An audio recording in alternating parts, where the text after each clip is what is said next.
खत्म कर रहे हैं अपना हिंदी का लास्ट चैप्टर, जिसका नाम है शिक्षा और संस्कृति। इसके लेखक हैं महात्मा गांधी, है ना, उर्फ गांधी बाबा हमारे। गांधी जी इनके लेखक हैं, लिखे हैं शिक्षा और संस्कृति। ये 10वां के लास्ट चैप्टर रहेगा हिंदी के, ठीक है। इसके बाद हम लोग वर्णिका खत्म करेंगे। वर्णिका 2 क्लास में खत्म हो जाएगा, तो एक क्लास में खत्म हो जाएगा पूरा वर्णिका। हाँ, रखेंगे हमारा क्लास पूरा, बिट्टू के नहीं रहेगा, एक दिन हमरे रह जाएगा, न तो लाइव कैसे भी करके खत्म कर देंगे, ठीक है। जैसे हो जाए खत्म, है ना। छोड़ो ना, तुम टेंशन क्या लेता हो, हमको ना टेंशन है। तो नहीं, खाली पढ़े से मतलब रखो। देखो, शिक्षा और संस्कृति 12वां चैप्टर है ना।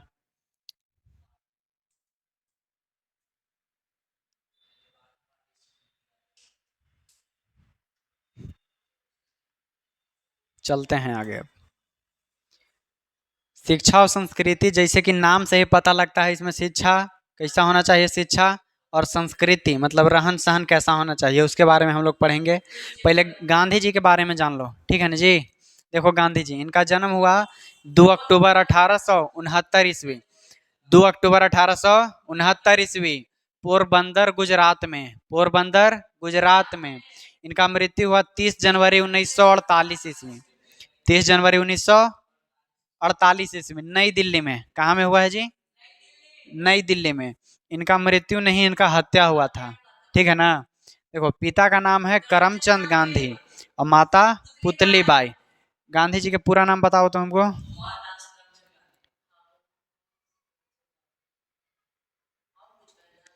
मोहनदास करमचंद गांधी। बोला तो सही है ना, सही है, लेकिन बोलो कि तनी अच्छा लगे। कर मोहनदास करमचंद गांधी, मोहनदास करमचंद गांधी, है कि नहीं। लास्ट में पिताजी का नाम लगता है ना, मोहनदास करमचंद गांधी। ऐसे ही तुम देखना, एगो सीरियल आता है, उस सीरियल का नाम है तारक मेहता का उल्टा चश्मा, है ना। न है तारक मेहता का उल्टा चश्मा, उसको में एगो है जेठालाल। जेठालाल के अपन पूरा नाम बताएगा तो कहेगा कि जेठालाल चंपकलाल गड़ा, कहता है ना। अपन पापा का नाम लगाता है, ऐसे ही इनके पिताजी का नाम करमचंद गांधी, माता जी का नाम पुतली बाई। आगे बढ़ते हैं। देखो, इन्होंने हाई स्कूल तक की शिक्षा स्थानीय स्कूलों में पाई, जहाँ रहते थे ना वहीं हाई स्कूल तक पढ़े। वकालत की पढ़ाई इंग्लैंड से की, और वकालत की पढ़ाई कहाँ से? इंग्लैंड से, है ना, वकील वाला पढ़ाई। वहाँ से लौटने पर भारत में वकालत शुरू की। वहाँ से जब लौटे तब भारत में कौचे के काम किए? वकालत के मतलब वकील, है ना। किंतु कुछ ही दिनों के बाद एक धनी व्यवसायी के मुकदमे के क्रम में दक्षिणी अफ्रीका चले गए। एगो धनी व्यवसायी माने कि कोई बिजनेस होगा, अमीर के कोई बिजनेस होगा, ओकरे चलते ही कहाँ चले गए? दक्षिणी अफ्रीका चले गए। वहाँ प्रवासी भारतीयों की दुर्दशा देखकर, मतलब कि दूसर जगह से जब भारतीय आया है वहाँ, ओखनी के दुर्दशा के देखकर उनके उद्धार के लिए, कि चलो इनका उद्धार करते हैं, उनके उद्धार के लिए सत्याग्रह आंदोलन चलाए। कौन? महात्मा गांधी। हाँ। वहाँ जे भारतीयों के साथ दुर्व्यवहार हो रहा था ना, इसी सब के रोकने के लिए वो आंदोलन चलाए।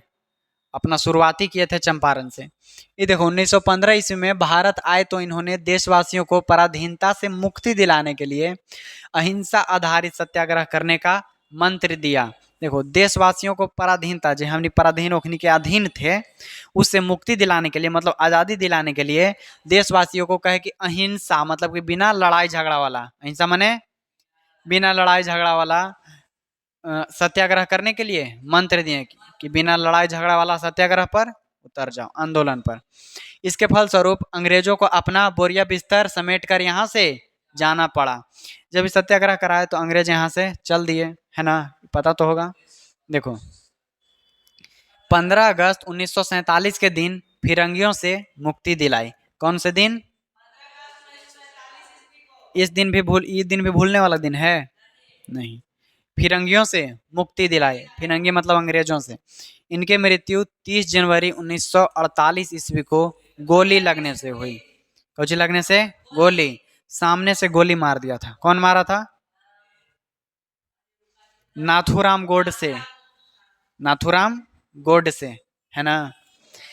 हैं? ऐसे ही वो मारे थे कि देश के बंटवारा ये सब है ना, इस सब के चलते लेके, हिंदू मुस्लिम के लेके कुछ। हमको एगो चाचा सुनाते थे कहान, कविता जैसन। ए, गांधी जी के गोली लगा ना, एक रे एगो कविता में पिरो के हमको चाचा एगो सुनाते थे, याद नहीं आ रहा है। कि जाते थे वो गांधी जी पूजा करने, ऐसे ही कुछ कह के कि रास्ते में छुपल रहे दुश्मनमा, ऐसे ऐसे करके कुछ सुनाते थे, हमको ध्यान नहीं आ रहा है। पूछेंगे चाचा से। देखो रचना इनका देखेंगे गांधी जी का क्या क्या लिखे। गांधी जी ने हिंद स्वराज क्या लिखे हैं जी? हिंद स्वराज। तथा सत्य के साथ मेरे प्रयोग, सत्य के साथ मेरे प्रयोग। पुस्तकें लिखी, हरिजन, और क्या लिखे हैं जी? हरिजन, यंग इंडिया, ये सब पत्रिका का संपादन किए। ये दोनों पुस्तक है और ये दोनों पत्रिका है। इसका इसका संपादन किए कौन किए? गांधी बाबा। पाठ परिचय। प्रस्तुत पाठ में शिक्षा और संस्कृति पर हमारा महात्मा गांधी के विचार प्रस्तुत किया गया है। मतलब ये जो पाठ पढ़ेंगे ना, इसमें हम शिक्षा और संस्कृति पर गांधी जी का विचार देखेंगे, है ना। कि गांधी जी का क्या विचार है शिक्षा और संस्कृति को लेकर। देखो लेखक ने नैतिक शिक्षा पर जोर दिया है, हम यही देखेंगे। वहाँ कुछ नहीं था, अब देखो यहाँ से हम जो इम्पोर्टेंट रहेगा उसको नोट कराएंगे तुमको। इस पाठ में शिक्षा और संस्कृति महात्मा गांधी द्वारा लिखा गया है। इसमें लेखक ने सच्ची दिशा एवं भारतीय संस्कृति की विशेषताओं पर प्रकाश डाला है। मतलब भारत की संस्कृति, संस्कृति मतलब होता है संस्कृति, बहुत चीज के बहुत काम है ना, उस सब के मिला के संस्कृति कहा गया है। जैसे खान पान, रहन सहन, पहनावा ओढ़ावा, इस सब चीज को मिला के संस्कृति बनता है। सब चीज को मिला के क्या बनता है? संस्कृति बनता है ना। अब देखो लेखक वैसी शिक्षा को सच्ची शिक्षा मानते हैं जिनमें प्रेम से घृणा को, सत्य से असत्य को तथा कष्ट सहन से हिंसा को जीतने की शक्ति हो। जो लेखक है हमारे गांधी जी, वो इस शिक्षा को असली शिक्षा मानते हैं कि असली शिक्षा तुम्हारा वही है। अगर तुम शिक्षित व्यक्ति है तब प्रेम से घृणा को, प्रेम इतना करो ना कि घृणा कम हो जाए। घृणा मतलब घिन, है ना। प्रेम इतना करो कि घृणा माने घिन बढ़ना कम हो जाए। सत्य से असत्य को हरा दो, सच बोल के असत्य को हरा दो, है कि नहीं। अगर गांधी जी हिंसा करते, हिंसा माने लड़ाई झगड़ा ये सब, तब तो वो ओखनिया जैसन हो जाते, है ना। असत्य से ही असत्य को हरा रहे हैं, है कि नहीं। लेकिन ये वैसा नहीं किए। कष्ट सहन से माने कष्ट सह के हिंसा जीतने की शक्ति हो जाए, माने कि कष्ट सह सह के हिंसा सह जाए, है कि नहीं। इतना शिक्षा होना चाहिए। लेखक की राय में सच्ची शिक्षा का अर्थ अपनी इंद्रियों को ठीक ठीक उपयोग करना आना चाहिए। लेखक कहते हैं हमारे गांधी जी कि अगर तुम शिक्षित व्यक्ति हो, अगर तुम्हारे अंदर शिक्षा है, तो तुम्हारे अंदर जो इंद्रियां हैं, हमको इंद्रिय 5 सेंस बताए थे ना जी, कौन कौन है? त्वचा है, आँख नाक ये सब है, ये तो सेंस करे वाला है। इंद्रिय जैसे दिमाग हो गया, तुमको लूर बुद्धि तनी इस्तेमाल करना आना चाहिए, है ना। गाँव के लेकिन के कुछ पूछ देगा, जैसे कोई परिवार में मेहमान आ गए, कोई लेकिन है जो गोड़ नहीं छुएगा, है कि नहीं। गोड़ नहीं छुएगा, जैसे तैसे बोल देगा, तब कहें कि यही पढ़ावा हथुन, तब लड़का कह देगा यही पढ़ाई होगा है है ना। तो ये पढ़ाई नहीं है, लेकिन जब हम पढ़ेंगे, जब हम शिक्षा लेंगे, तब हमको इंद्रियों का ठीक ठीक उपयोग करना आना चाहिए। ये कौन कहते हैं? महात्मा गांधी कहते हैं। तुम पढ़ रहा है, तुमको अपन इंद्रिय के उपयोग नहीं करे आ रहा है, दिमाग के उपयोग नहीं करे आ रहा है, कहूँ जा रहा है कोई के गाली चलते दे दिया, है ना। देखो ये पढ़ रहा था, गांधी जी को जी कह रहा था अभी, गांधी जी उसको उलट के जवाब दे दिए ना। लेखक ऐसी शिक्षा प्रारंभ करने के हिमायती हैं, मतलब समर्थक हैं। हिमायती है मतलब समर्थक हैं, मतलब उसका साथ देते हैं कि ऐसा शिक्षा प्रारंभ होना चाहिए, है कि नहीं। जिनमें तालीम के साथ साथ, तालीम मतलब कोई हुनर, ठीक है, जिसमें तालीम के साथ साथ उत्पादन करने की क्षमता प्राप्त हो सके। मतलब जैसे हमनी के जे गांव वाला शिक्षा जो ही बताए थे, खाली शिक्षा ले रहा है तो शिक्षा नहीं रहा है, उसके साथ साथ कुछ कुछ उत्पादन नहीं कर सकता है, खाली नौकरी के फेरा में घूम रहा है ना। पढ़ो तो कुछ तो नहीं, अपन जैसन करो, अपना कुछ नया खड़ा करो। ये गांधी जी भी कहते हैं, है कि नहीं जी। लेखक ने चरित्र निर्माण को शिक्षा का ध्येय माना है। किस निर्माण को जी?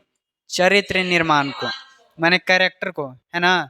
अगर तुम्हारे अंदर शिक्षा है तो अपना कैरेक्टर बना उनका तर्क है कि इससे साहस, बल, सदाचार तथा आत्मोत्सर्ग की शक्ति का विकास करने में मदद मिलेगी। इस सबसे शिक्षा, सदाचार, बल और अपने आत्मा को उत्सर्ग करने में मदद मिलेगी। कौची से? जब हम अपन चरित्र बढ़िया रखेंगे, है ना, चरित्र बढ़िया रखेंगे, चरित्र बढ़िया नहीं रहेगा, बाजार में जाएगा, मान लो कोई से अगर तू में अगर बहस भी हो गया, तुमके पक्ष में कोई बोलेगा तुम्हारे? काहे कि चरित्र नहीं है।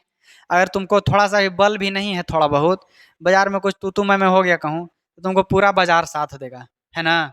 काहे कि तुम्हारा चरित्र बढ़िया है। एगो लफ्फू है और उसको धक्का नहीं मारा है तो ये बाजार में पिटा जाएगा, है कि नहीं।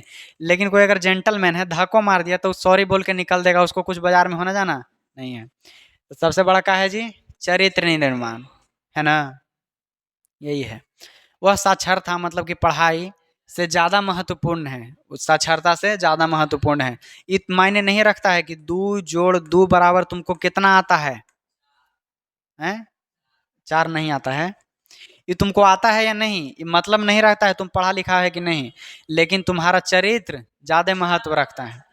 लेखक यह भी कहते हैं कि यदि व्यक्ति चरित्र निर्माण करने में सफल हो जाता है तो समाज अपना दायित्व स्वयं संभाल लेगा। हाँ, अगर तुम्हारा चरित्र बढ़िया है तो समाज है जो वो अपन उत्तरदायित्व है जो बढ़िया से संभाल लेगा।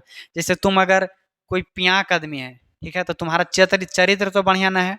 तुम कोई के अगर काम कह देगा, कुछ कोई के काम कह देगा, तुम दारू पीता है खूब एकदम दबा के इन्होंने घूमता है, नल्ली में गिरा रहता है, तुम कोई के काम कह दिया कि लो ना बाबू एगो सामान लेके आ जाओ, कोई समाज में तोर कोई काम वैसा करेगा? आदमी नहीं करेगा।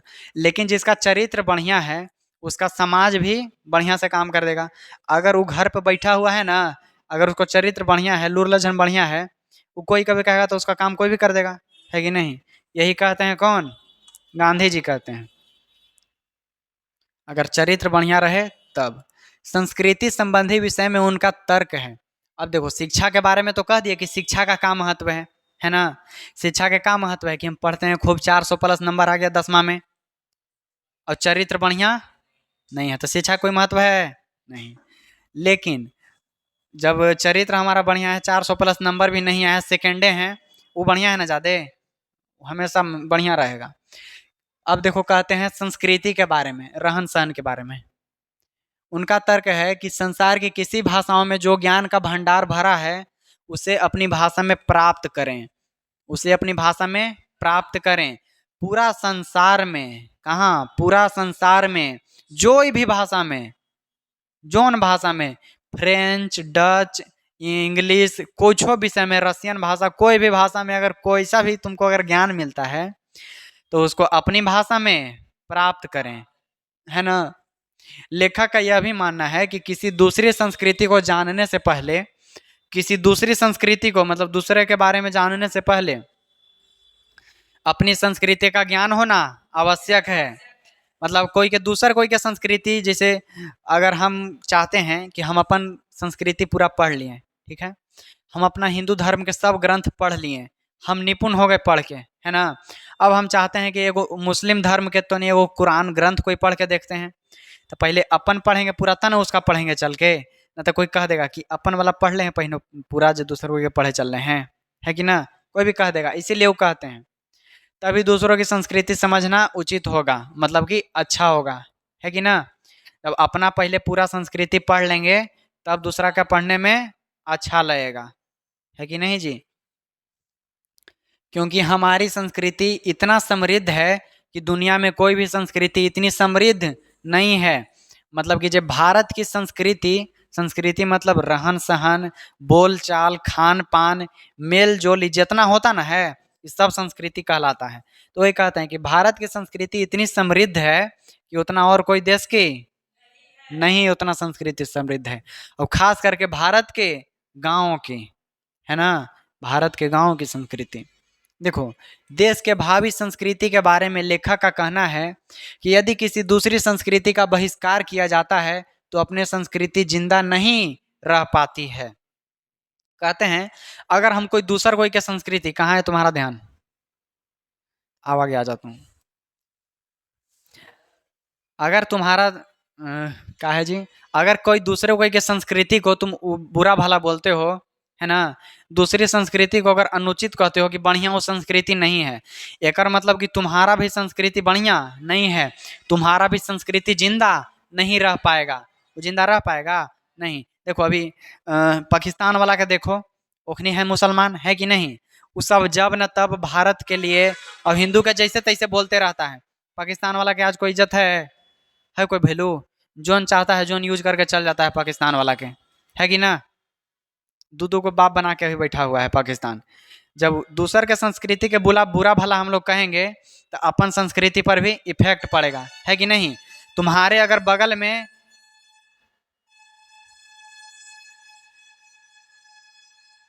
जानबूझ के बजाता है वो, अगर तुम्हारे बगल में कहूँ कीचड़ है और उसको में तुम ढेला पत्थर मारोगे तो खुद पर भी पड़ेगा, है ना। तो वही बात यहाँ कहते हैं। हमारी संस्कृति की विशेषता यह है कि हमारे पूर्वज एक दूसरे के साथ बड़ी आज़ादी के साथ मिल गए।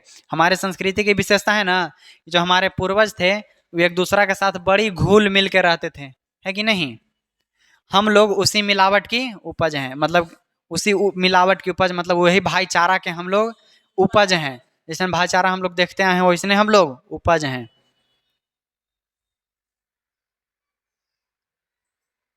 लेखक की सलाह है कि साहित्य में रुचि रखने वाले हमारे युवा, स्त्री, पुरुष संसार की हर भाषाओं को सीखे। लेखक के मन है कि हमारे जो है ना साहित्य में जो जो रुचि रखते हैं, भारत की अनेकों भाषा, भारत है ना भाई सो, पहले भारत की भाषा फिर विश्व की भाषा, इस सभी भाषाओं को सीखें तथा अपनी विद्वता, मतलब कि अपनी विद्वान होने का लाभ भारत और संसार को सुभाष चंद्र बोस तथा रविंद्रनाथ टैगोर की तरह दें, है ना। अगर तुम ज़्यादा विद्वान हो तो तुम भारत की और पूरा विश्व की भाषा सीखो और उसका लाभ है ना, उसका जो लाभ है वो पूरा भारत को दो। किसकी तरह? सुभाष चंद्र बोस और रविंद्रनाथ टैगोर की तरह। किंतु लेकिन अपनी भाषा तथा धर्म का त्याग मत करो। अगर तुम ज़्यादा पढ़ लिया, जैसे भारत के अभी कुछ IITian ये सब है, जो कुछ ज़्यादा पढ़ लेते ना हैं तो चल जाते हैं नासा में, है ना। नासा में चल जाएंगे और दूसर कंपनी में चल जाएंगे काम करने के लिए, अमेरिका देने चल जाते हैं कमाए के लिए। अरे तुम पढ़े हो भारत में, ज़्यादा विद्वान हो गए तो भारत के उद्धार करो, है ना, भारत में रह के काम करो। तो नहीं, कहे ना गांधी जी गांधी जी के ऐसे उल्टा पुल्टा का मत कहना, पहले पढ़ लेना अपना। तुम 10वें के लेवल के पढ़ लो, अरे 10वां में एगो ऐसा कहानी है जो इतना बढ़िया सीख दे रहा है। गांधी जी के और लिखा हुआ पढ़ेगा तो क्या क्या सीख जाएगा। किंतु अपनी भाषा और धर्म का त्याग मत करो। हमारी संस्कृति विविध संस्कृतियों के सामंजस्य की प्रतीक है। इसमें प्रत्येक संस्कृति के लिए उचित स्थान सुरक्षित है। हमारी जो संस्कृति है इसमें सब संस्कृति के लिए स्थान सुरक्षित है। जैसे भारत में तुमको, भारत है धर्म निरपेक्ष देश है ना, तुम कोई भी धर्म में रहो कोई मतलब नहीं है, बस भारतीय रहो, है कि नहीं।